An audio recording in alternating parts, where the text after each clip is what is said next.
5 on vectors, and we are going to do some numericals, very interesting numericals on parallelogram law. In numericals के अंदर आपको कुछ एक certain चीज़ दिखाई देगी और आपको यही मेथड लगाना है, आपको फॉर्मूला नहीं लगाना है, डायरेक्ट फॉर्मूला जो है वो नहीं लगाना है, आपको मैं बताऊंगा अभी क्या. This is the first question. A and B are two non-zero vectors such that magnitude of A, we read it as magnitude of A is less than magnitude of B. The resultant of A and B is, और learn these things, understand करो, question की language को भी understand करना important है इसमें कि क्या नहीं, क्योंकि vectors is all together a new thing for you. And I have seen people, I have seen students जो इसको अडेप्ट नहीं कर पाते हैं कि भाई ये क्या हो गया, क्योंकि फर्स्ट टाइम आप ऐसी चीज देख रहे हो जिसके अंदर डायरेक्शन भी मैटर करती है. इसने क्वेश्चन के अंदर स्ट्रेट वे नहीं लिखा कि A is less than B. No, A is less than B, ये नहीं लिखा, उसने लिखा magnitude of A. This is very important. We cannot compare the directions. We can compare only the magnitudes. That is why it is written here, magnitude of A is less than magnitude of B. The resultant of A vector and B vector is of the magnitude 20. उसका magnitude दिया, देखो कितना सीधा नहीं लिखा कि resultant of A and B is 20. No, magnitude is 20. The resultant of A and B, अगर वो लिखेगा 20 तो डायरेक्शन भी मेंशन करनी पड़ेगी. अब लिखिए आगे direction, magnitude of 20 and acts at 90 degree right angle to vector A. बस ये लाइन आपके लिए, इन आप एक चीज नोट करोगे, रिजल्टेंट इन 3 क्वेश्चंस मैंने करवाने हैं, तीनों में रिजल्टेंट 90 डिग्री एंगल बना रहा है छोटे वेक्टर के साथ. और कॉमन सेंस की बात है कि छोटे के साथ ही बनाएगा. मैं बताऊंगा आपको कॉमन सेंस क्यों है बाद में. The angle between vectors A and B is 150 degree. Find the magnitude of A and B. Let's इसको करने के लिए फिगर ड्रॉ करनी है आपको इसमें डायरेक्ट आपने नहीं लगाना है, क्या फॉर्मूला नहीं लगाना है, ठीक है. अभी मैं बताता हूं आपको.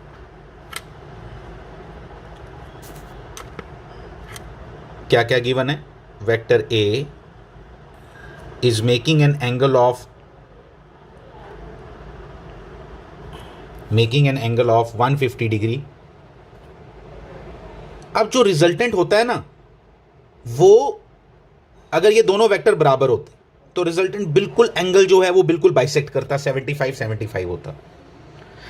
लेकिन अगर मैग्नीट्यूड जिसका बड़ा हो तो रिजल्टेंट उसकी तरफ होता है. कॉमन सेंस है, थोड़ी लगाना, आपको पता चल जाएगा. मतलब जो रिजल्टेंट आएगा वो मोर ऑफ इधर होगा, मतलब छोटा एंगल बड़े वाले के साथ बनाएगा और बड़ा एंगल इसके साथ बनाएगा. तो कॉमन सेंस वाली बात है, 90 डिग्री अगर ये एंगल बनाएगा तो छोटे के साथ ही बनाएगा. अब आप खुद सोचोगे. तो मैंने इसका ये बनाई फिगर, आप अच्छे से बनाओगे.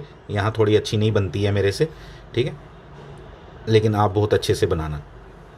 ये और ये एंगल 90 गिवन है, मतलब बीटा एंगल है ये, लेकिन मैंने इसको करना ही नहीं है बीटा बूटा वाले मेथड से. अब क्या देख रहा हूं मैं यहां, ये एंगल 60 हो गया, आपको समझ आ गया. ये एंगल भी 60 होगा. 2-3 तरीके हैं पता लगाने के, सिंपल बताता हूं. पैरेललोग्राम के ऑपोजिट एंगल्स बराबर होते हैं. अगर ये 150 है तो ये भी 150 होगा, ये 90 है तो ये 60 होगा, ये 30 हो गया, ये 30 हो गया. रिजल्टेंट की वैल्यू आपको दी हुई है 20, मैग्नीट्यूड दिया हुआ है 20. से magnitude, make it a habit, magnitude is 20. अब मैं बड़े आराम से ट्रिग्नोमेट्रिक रेशियोज लगाऊंगा. मैं लगा रहा हूं परपेंडिकुलर अपॉन बेस. परपेंडिकुलर कौन सा है, येलो वाला या रेड वाला? मैंने बताया था आपको, ये भी बताया था. आप 30 मैं अगर आपसे पूछूंगा ना कि मैग्नीट्यूड परपेंडिकुलर कौन सा है, येलो वाला कि रेड वाला, आप बोलना आपने एंगल कौन सा लेना है, 60 डिग्री वाला या 30 डिग्री वाला. अगर मैं 30 डिग्री एंगल चूज करता हूं तो परपेंडिकुलर उसके सामने वाला, येलो वाला, तो मैं वही ले रहा हूं. तो इसलिए, और 60 लूंगा तो ये वाला perpendicular angle. Right angle triangle में जो एंगल गिवन हो, जो एंगल आप लेना चाहते हो, उसके सामने वाली साइड को परपेंडिकुलर बोलते हैं. Mind it, these are the very very important concept जो गलती होती है स्टूडेंट से.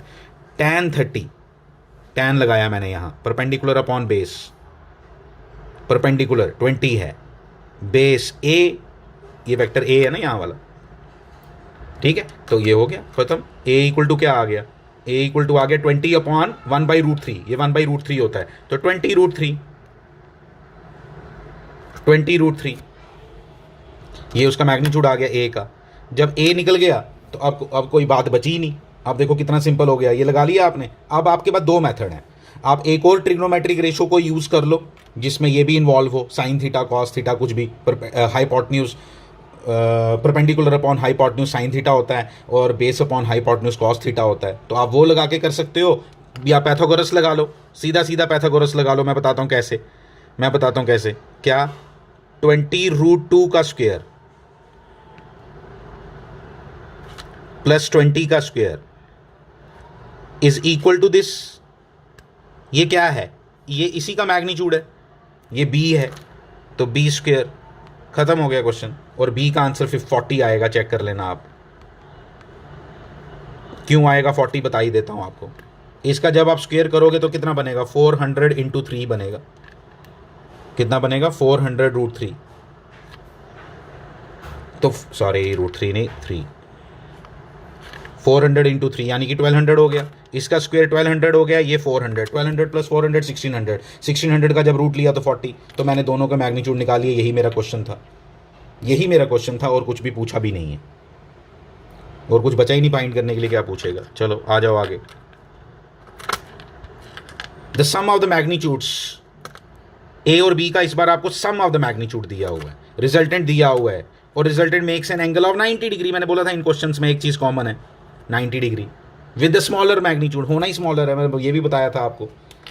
बड़ा सिंपल है, कुछ नहीं है इसमें। देखो फिर से वही फिगर, एब्ट्यूज एंगल बनना ही बनना है, नहीं तो 90 कैसे बनेगा एंगल रिजल्टेंट का। सब बातें सोचो ये वाली, इसी को पढ़ाई कहते हैं, जब आप एक एक बात सोचते हो, क्यों स्मॉलर के साथ ही दिया है उसने। ठीक है, ये आ गया आपका पैरेललोग्राम, अच्छे से बनाना आप कॉपी पे। ये 90 degree, sum of the magnitudes of A and B 18 दी है, तो मतलब अगर मैं इसको x ले लूं तो ये कितना हो गया, नहीं ये नहीं, ये हो गया 18 माइनस एक्स। एक मिनट, 18 माइनस एक्स, ये भी बन गया 18 माइनस एक्स। रिजल्टेंट आपको दिया हुआ कितना, 12, पढ़ लेना आप क्वेश्चन, 12 दिया हुआ है। तो अब आप लगाओ पैथागोरस थ्योरम, आंसर आ गया। देखो एक्स स्क्वायर प्लस 12 का square equal to 18 minus X का होल स्क्वायर। जब 18 माइनस एक्स का होल स्क्वायर लगाओगे तो क्या लिखोगे, 324 प्लस एक्स स्क्वायर, 18 का स्क्वायर 324 प्लस एक्स स्क्वायर, समझ आई बात, plus x square plus 2ab plus नहीं माइनस 2ab माइनस 36x। तो जब आप इसमें x कैलकुलेट खुद करोगे, एक्स स्क्वायर कैंसिल हो जाना है, क्वाड्रेटिक नहीं बनेगी ये, एक्स स्क्वायर कैंसिल हो जाएगा, यहाँ पे भी एक्स स्क्वायर आएगा, यहाँ पे भी एक्स स्क्वायर आएगा, ये वाला एक्स स्क्वायर कैंसिल हो जाना है उसके साथ। तो अल्टीमेटली आपका x का आंसर आना है यहाँ 5। जब आपको x 5 पता चल गया तो पता चल गया ये 5 है और ये 13 है, क्वेश्चन खत्म। यही पूछा था, नथिंग एल्स। अगर आपको अब एंगल भी फाइंड करना हो तो एंगल भी फाइंड हो जाता है, जब ये 5 पता चल गया तो ये एंगल भी पता चल जाएगा। लगाओ sine theta cos theta tan theta, जो लगाना चाहते हो उधर से ये निकल जाना, ये वाला आप खुद निकालोगे, पूछा नहीं है एंगल, निकाल लेना। लेकिन अब देखो तीसरा क्वेश्चन, इसमें रेशो दी हुई है ए और बी वेक्टर्स की, √3:2, तो कुछ नहीं, पिछली बार सम दिया था, इस बार रेशो दी है। राइट एंगल फिर से नजर आ रहा है, resultant x at the right angle, smaller magnitude फिर से नजर आ रहा है। कॉमन क्वेश्चंस हैं ये, ठीक है। रिजल्टेंट 90 डिग्री एंगल बना रहा है। अब देखो क्या करेंगे इसमें, कुछ नहीं करना है, ये आप खुद करने वाले हो, मैं कुछ नहीं बताऊंगा इसमें। ये फिर से आपने बनाई ट्राइंगल जैसे बनाई आपने, तो आपको रिजल्टेंट भी 90 डिग्री पे बनाना है, खड़ा करना है इधर, ये ऐसे। फिर ये कितना है, √3x, 2x क्यों नहीं, ये छोटा लेना है, √3 1.732 होता है, ये 2x, ये भी 2x, पैरेललोग्राम की ऑपोजिट साइड्स। कुछ नहीं, और क्या करना है, अब सब कुछ तो दिया है, मैग्नीट्यूड दिया है, कुछ दिया है और ना, कुछ नहीं दिया, चाहिए भी नहीं हमें चाहिए भी नहीं। आप ये निकाल लेना, रिजल्टेंट x आएगा, मैंने किए अभी प्रॉब्लम्स इसलिए मुझे याद है, ये x आएगा। जब आप पैथागोरस लगाओगे ना तो ये x आएगा, एक्स आ गया एक बार, तो अब आप कोई भी साइन थीटा कॉस थीटा लगाओ, आपको सारे एंगल निकल जाएंगे। एंगल ही निकालना है ना आपने, तो ये एक्स जब आपको पता चल गया तो आपको पता चल गया tan theta is equal to perpendicular upon base, यानी कि कितना 1/√3। 1/√3 तो ये कितना हो गया 30 डिग्री, क्योंकि आपने इसको परपेंडिकुलर माना, तो आपने जो एंगल निकाला वो उसके सामने वाला ही निकाला। ध्यान दो, ये 60 हो गया, ये 90 पहले से है तो ये 150 हो गया, तो ये एंगल 150 हो गया। मुझे angle between the two vectors निकालना है तो 150 नज़र आ गया।